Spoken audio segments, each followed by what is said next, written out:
found more food. He's down there, tucked himself away.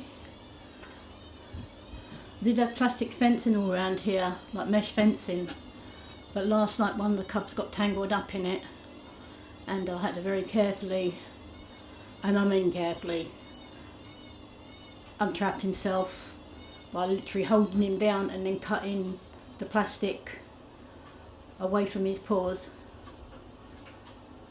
As close as I've got to a fox cub, and it was little Hope who got trapped.